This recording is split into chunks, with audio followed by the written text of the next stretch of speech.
奥德利夫人的秘密。玛丽伊丽莎白·布雷登。第6章。活埋。罗伯特·奥德利坐在图书馆里，面前的桌上放着医生的信，他正思索着还有多少事情尚待完成。这位年轻的律师如今已成为这个可比女人的控告者，他曾是他的审判官，现在则是他的看守。只有将信件交到收信人手中，将责任移交给外国精神病院的医生，他才能卸下这沉重的负担，完成自己的使命。他给奥德利夫人写了寥寥数行，信中说明他打算带她离开奥德利庄园，前往一个他可能再也无法返回的地方，并请他尽快为这次行程做好准备。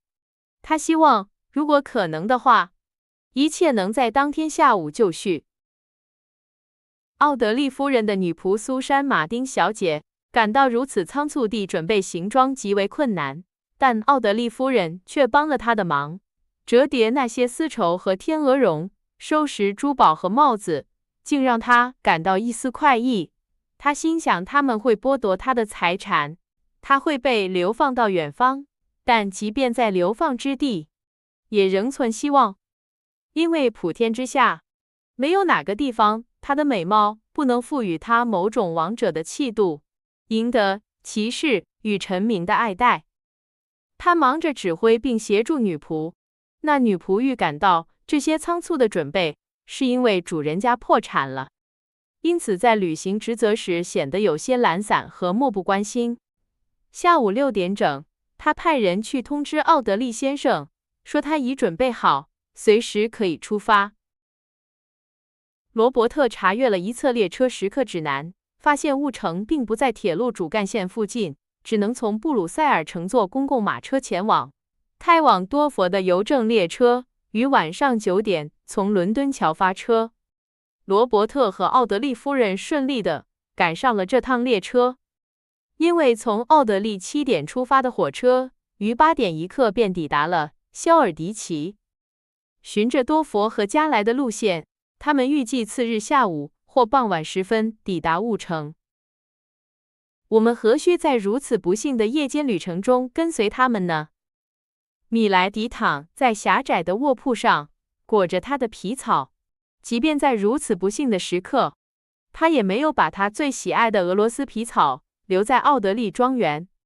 他那物质主义的灵魂贪婪地依恋着那些曾经属于他的美丽而贵重的物品。他把易碎的茶杯和瓷瓶藏在丝绸衣裙的褶皱间，他还将镶嵌着宝石的金杯藏在他精致的衣物里。如果可能，他会带走画作和椅子上哥布兰风格的织锦地毯。他带走了所有他能带走的东西，带着一种顺从与愠怒交织的情绪陪伴着奥德利先生。那是绝望沮丧的产物。多佛的钟声敲响12点时，罗伯特·奥德利正在轮船的甲板上踱步，城市在无垠的漆黑海面上，如一弯明亮的残月般闪耀。轮船正飞速驶向友好的法兰西海岸。奥德利先生想到自己的使命即将完成，不禁长长地舒了一口气。他想到了那个独自躺在船舱里绝望挣扎的蛇蝎心肠的女人。然而，就在他对她产生最大同情心的时刻，因为有时他无法不怜悯她的女性身份和无助处境，他朋友从澳大利亚归来时那张容光焕发、充满希望的脸庞便会重现眼前，而这些影像又使他忆起那个伤透了忠诚丈夫的心的可耻谎言。我将来能忘记吗？他自问道。我能忘记他坐在咖啡馆我对面，手里拿着泰晤士报时的苍白脸庞吗？有些罪行是无法弥补的，而这正是其中之一。即便我明天就能让乔治·托尔博伊斯复活，我也永远无法治愈他心中那道可怕的伤口，无法让他变回读到那印在纸上的谎言之前的那个他了。次日傍晚时分，公共马车在雾城主要街道凹凸不平的石板路上颠簸行进。这座古老而虔诚的小镇，素来单调乏味，在傍晚前灰色的天空下更显沉闷。那些早已点亮、闪烁着微弱光芒的街灯，反而凸显了此地的黑暗，如同萤火虫发出的光亮更衬托出树篱的幽暗一般。这个偏远的比利时小镇古老而被遗忘，狭窄街道两旁的房屋外墙、破败的屋顶和摇摇欲坠的烟囱，无不显露出阴沉的衰败迹象。由于老城外有大片空地可供建设，实在难以想象为何当初要把一排排房屋建得如此密集，以至于行人不得不退到路边，紧贴着店铺的窗户，才能给马车让地。观察更敏锐的旅客或许会纳闷，为何最狭窄不便的街道总是最繁忙兴旺，而那些最宽阔气派的街道却总是空无一人。然而，罗伯特·奥德利并没有思考这些。他坐在发霉的马车一角，注视着坐在对角的米莱迪，揣测着他那被面纱小心翼翼遮掩住的脸庞上究竟是何种神情。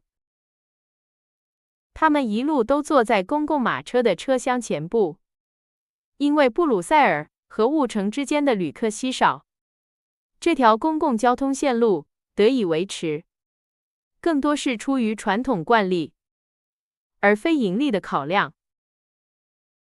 米莱迪在旅途中一言不发，只是在途中歇脚时拒绝了罗伯特递给他的茶点。离开布鲁塞尔时，他感到心灰意冷，因为他曾指望那座城市就是此行的终点。于是带着绝望的心情，他将目光从比利时单调的风景上移开。最后，当马车驶入一个石头铺就的内院时，他抬起了头。这个院子曾一度是某种修道院，如今则是一家阴沉旅馆的院落。旅馆的地下室里，即便在光天化日之下，也有成百上千只老鼠在吱吱作响。奥德利夫人下马车，来到荒凉的院子里时，不禁打了个寒战。罗伯特被一群喋喋不休的行李搬运工围住，他们大声嚷着要他的行李，并互相争论他该住进哪家旅馆。其中一人在奥德利先生的催促下，跑去叫了一辆出租马车，并立刻赶了回来，驱策着一对小马。那马小得如同真马的缩影，发出的狂野嘶鸣在黑暗中听来如同鬼魅之音。奥德利先生将米莱迪留在阴暗的咖啡厅，交由一位睡眼惺忪的侍者照看，自己则前往这个宁静小镇的偏僻一隅。在将迈克尔·奥德利爵士的妻子送入莫斯格雷夫医生建议的处所之前，他必须办妥一些手续。罗伯特必须拜访几位要人，宣誓出示那位英国医生的信函，并完成签署和附属文件的程序，然后才能将他失踪朋友的妻子送入他在这世上的最后居所。2个多小时后，罗伯特才办完这些手续，回到旅馆，发现奥德利夫人正茫然地注视着2支蜡烛和一杯未曾动过的咖啡。罗伯特陪着米莱迪上了出租马车，再次在他对面坐下。你要带我去哪里？他终于开口问道。我厌倦了像对待孩子那样被对待，因为行为不端，就被关进黑暗的地窖作为惩罚。你要带我去哪里？去一个您将有足够时间忏悔您过去的地方，托尔博伊斯夫人。罗伯特严肃地回答。他们驶过了鹅卵石铺就的街道和一座空旷的大广场。广场上似乎矗立着6座大教堂，来到一条宁静的林荫大道。这是一条宽阔的马路，路灯照耀下，光秃秃的树枝投下的影子，如同瘫痪骷髅的影子般摇曳不定。林荫道旁零星散布着一些宅邸，都是些气派的府邸，建在庭院与花园之间。沉重的石柱门墩上摆放着盛开天竺葵的石膏花盆。喧闹的出租马车在宁静的道路上行驶了约1公里，然后停在一扇比刚才所见更为古老沉重的大门前。米莱迪从车窗向外望去，不禁惊呼一声。那扇荒凉的大门被一盏巨大的灯照亮着，这是一个巨大的铁和玻璃制成的灯罩，里面一小簇摇曳的火焰正与冬日的寒风搏斗。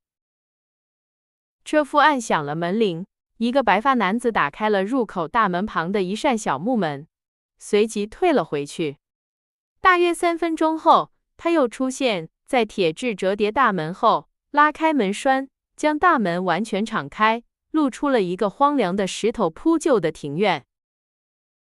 车夫将疲惫的马匹赶进院子，然后驶到宅邸正门前。这是一座灰色石头砌成的大宅，有着一排排宽大的窗户，许多窗户透出微弱的灯光，在黑暗中看来，如同疲惫守望者苍白的眼睛。米莱迪凝神屏息，如同冬夜天空中冰冷的星辰般静默，神情严肃地审视着那些窗户。其中一扇窗被一块褪了色的红色小窗帘遮着，窗帘上一个黑色的影子来回晃动，那是一个戴着古怪头饰的女人的影子，一个焦躁不安的生灵，在窗边不停地踱来踱去。迈克尔爵士那卑鄙的妻子突然把手搭在罗伯特的胳膊上，另一只手则指向那扇挂着窗帘的窗户。我知道你把我带到哪里了，他宣称道，这是一家疯人院。奥德利先生没有回答。奥德利夫人对他说话时，他一直站在车门旁，随后扶他下了车，领着他走过平坦的石阶，进入宅邸的门厅。他将莫斯格雷夫医生的信交给一位中年妇人，她面带愉色，衣着整洁，踉跄着从一间通往门厅、酷似旅馆接待处的小房间里走出来。这位妇人微笑着接待了罗伯特和奥德利夫人，派一个仆人送走了信件后，便邀请他们进入一间小巧舒适的房间。房内挂着明快的浅琥珀色窗帘，还有一个小巧的火炉。夫人很累吗？那位法国妇人问道，一边带着深切同情的目光注视着他，一边为奥德利夫人挪过一把扶手椅。夫人疲惫地耸了耸肩，带着毫无暖意的神情打量着这个房间。这是什么鬼地方？罗伯特·奥德利，他喊道。难道你以为我是个可以任你摆布、任你欺骗的小女孩吗？不是吗？我刚才说的难道不对吗？这是一家疗养院，米莱迪。年轻人严肃地回答。我无意摆布您，也无意欺骗您。米莱迪沉默了片刻，若有所思地注视着罗伯特。疗养院，他重复道。是的，在法国，他们在这些事情上用词更委婉。在英格兰，我们会称之为疯人院。这儿就是一家疯人院，不是吗，夫人？他转向那位妇人，用法语问道，同时用脚跺着光亮的地板。啊，不，夫人尖声抗议道，这是一个宜人的地方，人们在这里可以尽情娱乐。就在此时，这家宜人疗养院的主任走了进来，他笑容满面，手中拿着莫斯格雷夫医生那封已经拆开的信，打断了妇人的话。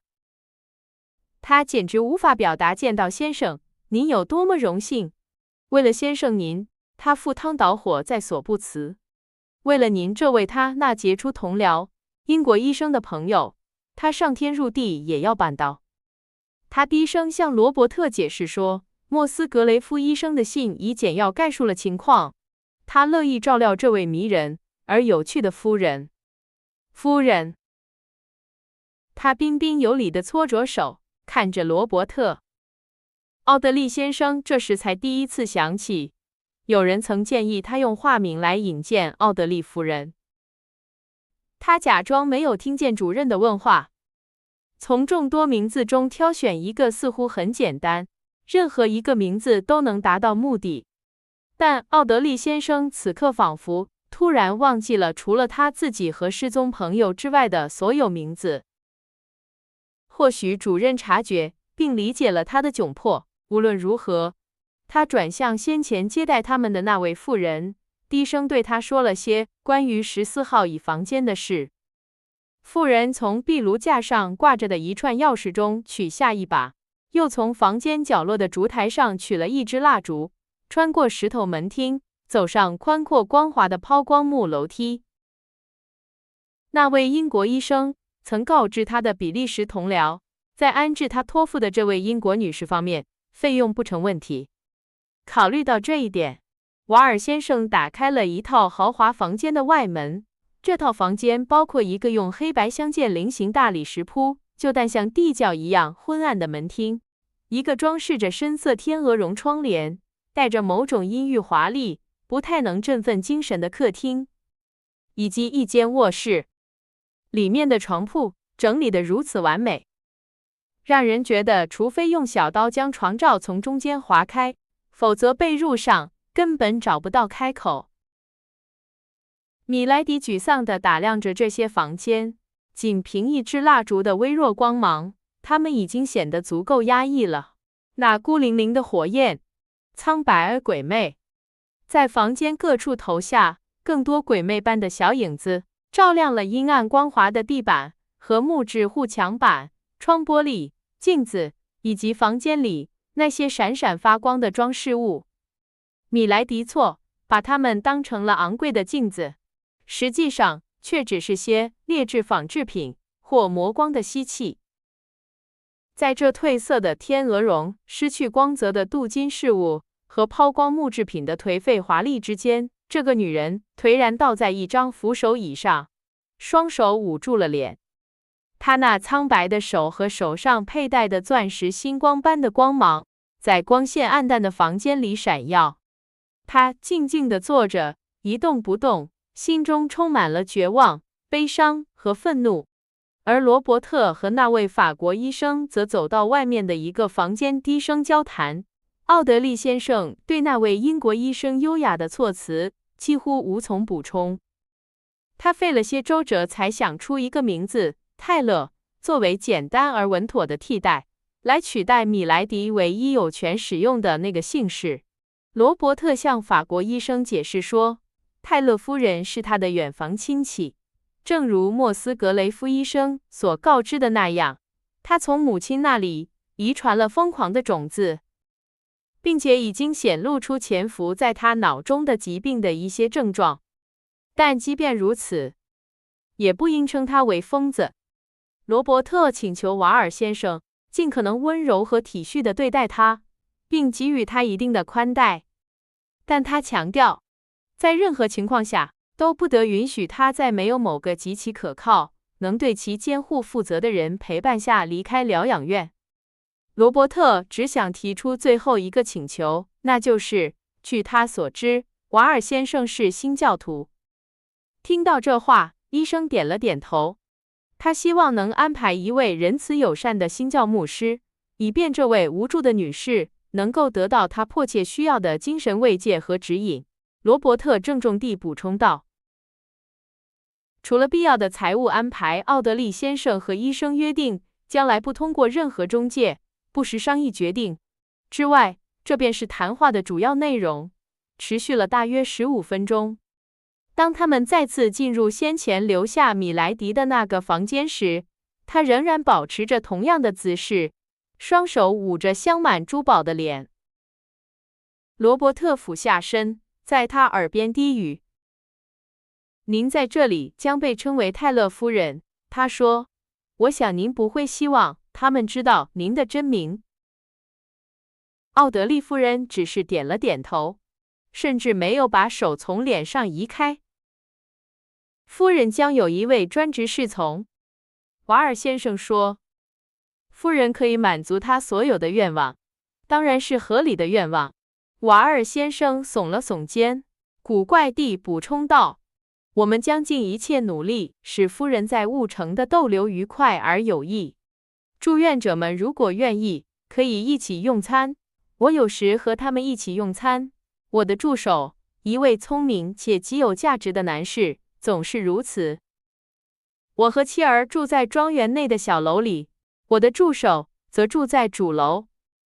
夫人可以相信，我们会努力让他感到舒适。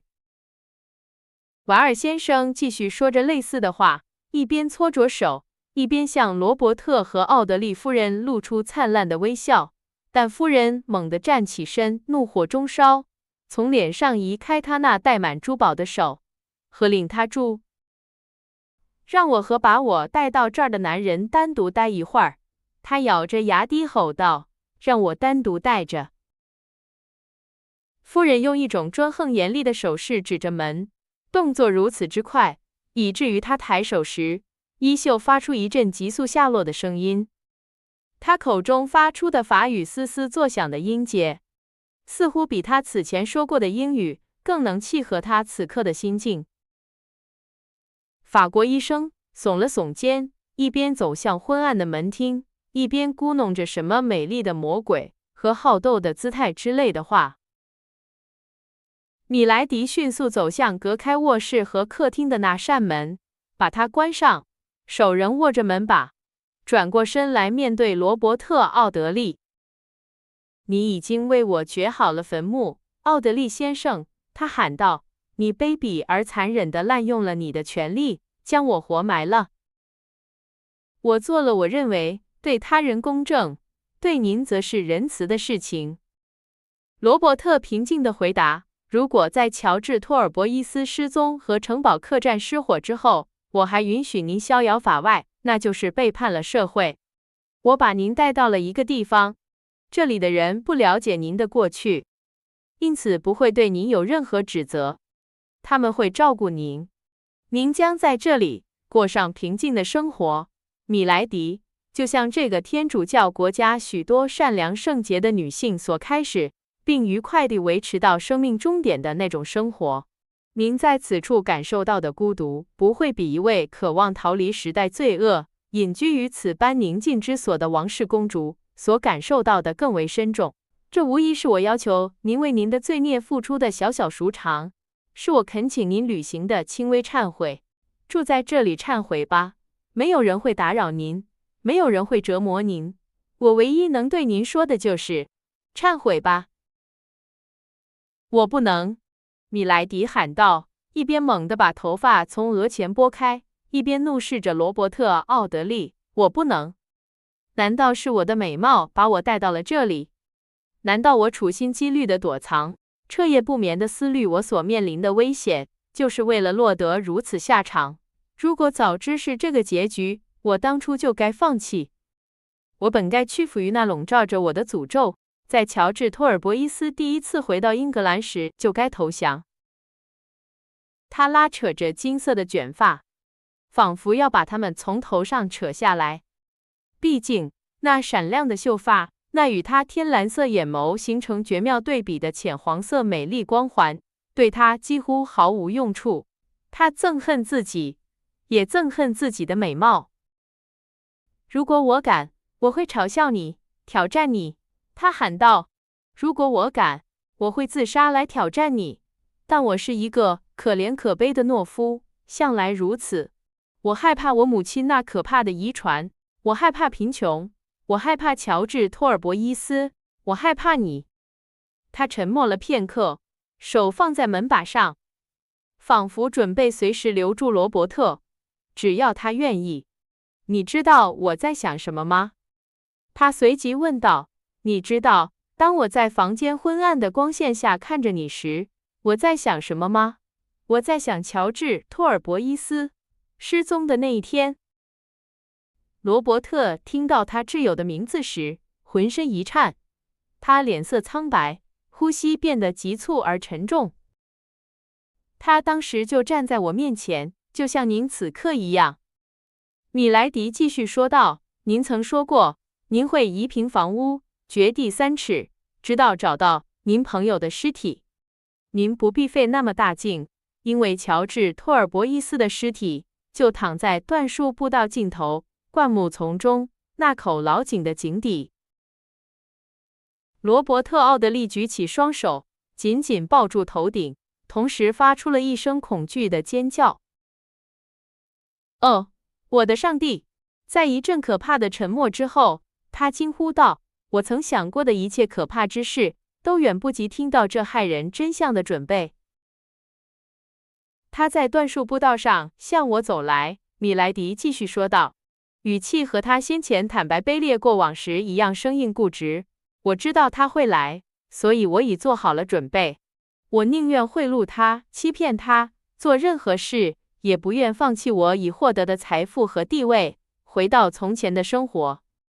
他来了，指责我在文特诺策划的阴谋。他对我说，只要他还活着，就绝不会原谅那个伤透他心的谎言。他断言我已挖走了他的心，并把他踩在脚下。他心中已无半点怜悯。他解释说，除了我如此蓄意而残忍策划的那件事，他本可以原谅我任何不公。他还说了许多类似的话，声称世上没有任何事物能阻止他完成他的使命，那就是把我带到我所欺骗的那个男人面前，逼我亲口说出我卑鄙的过去。他对我母亲遗传给我的隐疾一无所知，他不知道我可能会发疯。他像您一样折磨我，像您一样无情。我们当时在椴树步道尽头的灌木丛中，我当时坐在破损的井台上，井口就在旁边。乔治·托尔伯伊斯倚靠在废弃的绞盘上，那生锈的铁轴随着他每次姿势的变换而晃动。最后，我站起身，决心挑战他到极限。我告诉他，如果他把真相告诉迈克尔爵士，我会对所有人说他是个疯子或骗子。我挑战他去说服那个爱我，正如我向他解释的那样，是盲目的爱我的男人，让他相信他对我有任何权利。说完这些，我正准备离开，但就在那一刻，他抓住了我的手腕，强行拉住了我。您看到了他弄伤我手腕的淤伤，但当我对您说起时，您并不相信。我意识到，罗伯特·奥德利先生，我意识到您是一个我应该畏惧的人。奥德利夫人沉默了，仿佛在等待罗伯特·奥德利开口说话，但他依旧沉默不语，一动不动，等待着故事的结局。乔治·托尔伯伊斯也像您一样对待我，他继续说道。他发誓，即便世上只有一人能揭穿我的身份，如有必要，他也会追到天涯海角把他找来，让他揭露我的身份，拆穿我所有的阴谋。在那一刻，我疯了。我从木头里拔出那根松动的铁轴，眼睁睁看着我的第一任丈夫发出一声可怕的尖叫，坠入漆黑的井口。传说那口井深不可测，我不知道它究竟有多深。我猜它是干的，因为我没有听到水声，只听到一声沉闷的撞击声。我朝下望去，只看到一个巨大的黑色空洞。我跪下来听，再也没有听到任何呼喊声，尽管我在井边待了将近1刻钟。天知道，那段时间对我来说是多么漫长。故事结束了，但罗伯特·奥德利没有发出一句惊恐之语。他向海伦·托尔伯伊斯倚靠着的那扇门走近了几步。如果还有其他离开房间的途径，罗伯特会乐于选择。他完全不希望与奥德利夫人有任何接触。我请求您让我过去，他用冰冷的声音说。如您所见，我并不害怕向您坦白，海伦·托尔伯伊斯说，原因有2。其一，您不敢利用我的供词来对付我，因为您知道，如果我被送上被告席，您的叔叔会遭受难以言喻的痛苦。其2，法律无法判处我比这更糟的刑罚，终身囚禁于疯人院。如您所见，我丝毫也不感谢您的仁慈，罗伯特·奥德利先生，因为我非常清楚它的真正价值。他从门边让开。罗伯特从他身旁走过，没有对他说一句话，也没有看他一眼。